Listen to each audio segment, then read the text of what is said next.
Labdien! Es esmu Liena Nikolajeva, Centrs Dārdedze klīniskais un veselības psihologs.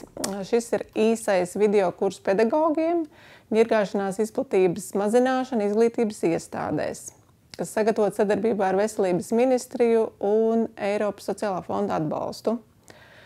Kurs sastāv no 6 epizodēm, kas sadalīts šādās apakštēmās. Izstrādātās vadlīnijas un tēmas aktualitāte. Ņirgāšanās izglītības vidē, ņirgāšanās mazināšana izglītības vidē, atkārtotas ņirgāšanās un mazināšana izglītības vidē, vadlīnija ieviešana un labās prakses piemēri un rekomendācijas vecākiem.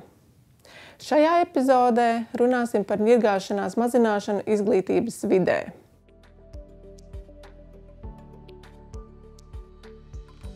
Prevencija ir pasākumu kopums, kas paredzēts darbam izglītības vidēs ar mērķi novērst ņirgāšanos un mazināt tās izplatību.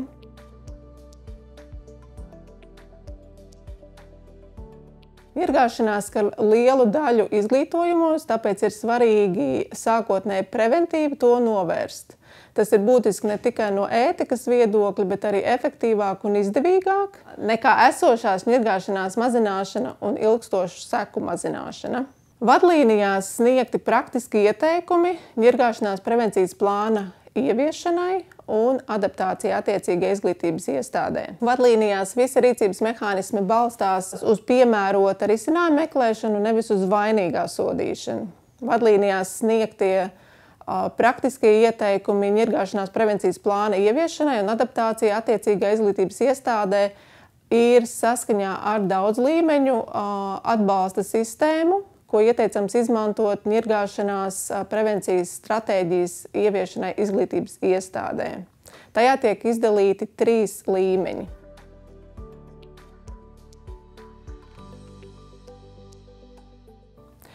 Pirmais prevencijas līmenis koncentrējas uz izpratnes veicināšanu par ņirgāšanos, uz drošu un cieņpilnu attiecību veidošanu un sociālo-emocionālo prasmi attīstīšanu.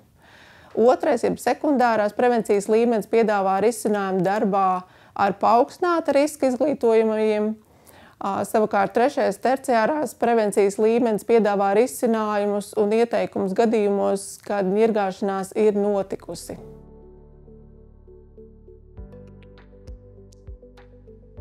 Ņirgāšanās situācija rašanās riska samazināšana.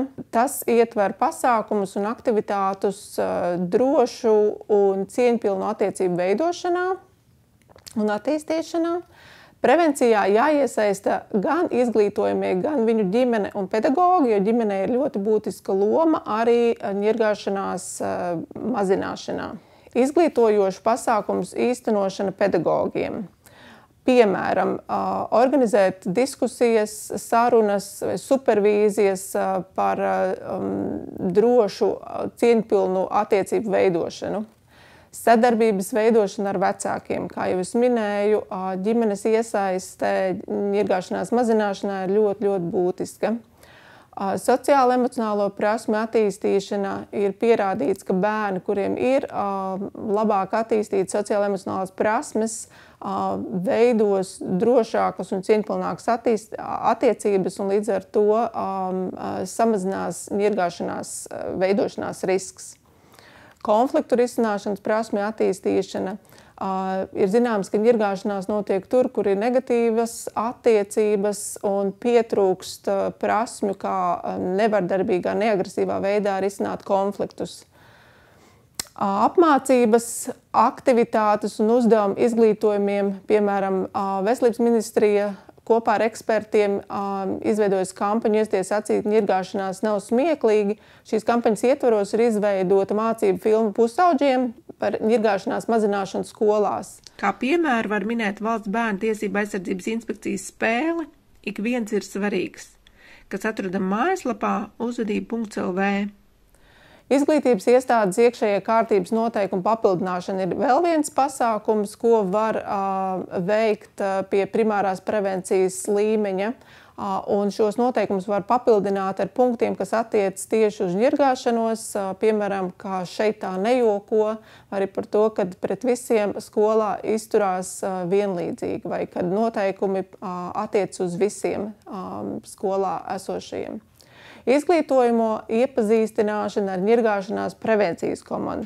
Tad, kad prevencijas komanda ir izveidota, ir būtiski iepazīstināt katru izglītojumu ar šīs komandas dalībniekiem, lai katrs izglītojamais zinātu, kur vērsties pēc palīdzības un kas ir šīs komandas mērķis.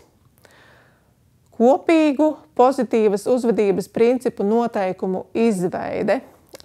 Šis arī ir viens no pamatprincipiem vai pasākumiem pie primārās prevencijas līmeņa, kad klases kolektīvā notiek vienošanās par pozitīvas uzvedības principiem, kuru parakstā katrs no izglītojumiem klases kolektīvā, un šie noteikumi tiek nolikti redzamā vietā, lai pie tiem var atgriezties vajadzības gadījumā. Veselības ministrijas kampaņas Ieskaties acīs, ņirgāšanās nav smieklīgi ietveros izstrādāt materiāli par klases un skolas apņemšanos, kurus iespējams izprintēt un izmantot, veidojot kopīgu apņemšanos par ņirgāšanās nepieņemšanu. Viens no pasākumiem ir arī ziņošanas sistēmas izveide, piemēram, sarkanā poga vai kāda ziņojuma kastīte vai projekta neklusē izveidotā lietotne, kurā pusauģi un mazāka vecuma bērni var ziņot par ņirgāšanās situācijām un saņemt atbalstu. Kā vēl viens primārās prevencijas pasākums ir pozitīvas fiziskās un psiholoģiskās vides veidošana.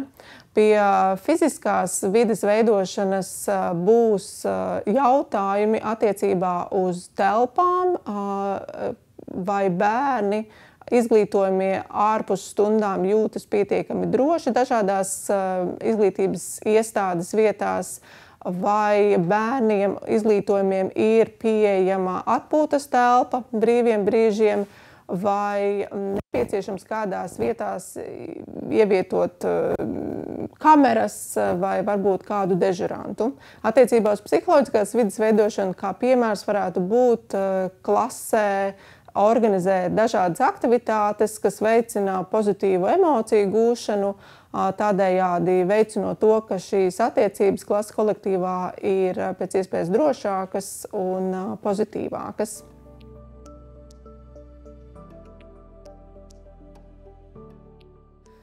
Sekundārās prevencijas pamatprincipi ir šādi. Tiek pievērsta pastiprināta uzmanība un sniegts atbalsts un palīdzība izglītojumiem, kuriem ir lielāks risks nokļūt ņirgāšanās situācijās. Šajā līmenī akcents tiek likts uz iekļaujošas un pieņemošas vides veidošanu, uz stereotipu un aizspriedumu mazināšanu un kolektīvu saliedēšanu, arī uz kopīgu vērtību nozīmi, arī uz izglītojamo savstarpējas cieņas un atbalsta veicināšanu. Jebkurā klasē un izglītības iestādē ir dažādi izglītojumie pēc tautības, valodas, reliģiskās piederības, attīstības specifikas un veselības stāvokļa. Ar šo dažādību ir jāsadzīvo, jādara lietas kopā, jājūtas labi. Līdz ar dažādības pieņemšanu izglītojumiem ir jāmāca justies drošiem sabiedrībā tādiem, kādi viņi ir. Mācīt sajūtu, ka tad, kad es jūtos labi, varu būt es pats un darboties kopā ar citiem. Redzot dažādību apkārt, katrā izglītojumā pašā pieaug drošības izjūta. Dažādības aktualizēšanai un tās pieņemšanas veicināšanai iespējams īstenot dažādas aktivitātes klases vai grupas ietveros, piemēram, caur sarunām vai zīmēm veidošanu. Aktivitātes vairāk aprakstītas vadlīnijās. Sekundārās prevencijas pasākumi ir arī kolektīva saliedēšana, kas īpaši būtiski ir situācijās, kad klasē ir pievienojies kāds jaunpienācējs, lai saliedētu kolektīvu, tad domāt, kas ir tās aktivitātes, kā to darīt pēc iespējas veiksmīgāk, piemēram, organizējot kluso iepazīšanos vai organizējot mēmošovu. Jaunu izglītojamo ieiešanās veicināšana, un te ir īpaši būtiski, ka pedagogam būtu jāseko līdz tam, vai jaunpienācēja ieiešanās notiek veiksmīgi, un ja tas tā nenotiek, tad noteikti meklēt jaunus veidus, aktivitātes, kā to padarīt efektīvāku. Starp institucionālā sadarbība. Būtiska loma ņirgāšanās prevencijai ir vienotai un koordinētai rīcībai visos līmeņos un prevencijas pasākumos un savstarpēji sadarbojoties starp iestādēm. Kā piemērs var minēt, piemēram, Pusauģu resursu centrs piedāvā konsultācijas pusauģiem, kā arī Pusauģu resursu centrs piedāvā programmu pusauģiem ar atkarības risku. Kā vēl viens piemērs starp institucionālajai sadarbībai minams 10 valsts apmaksātas psihologa vai psihoterapeita konsultācijas.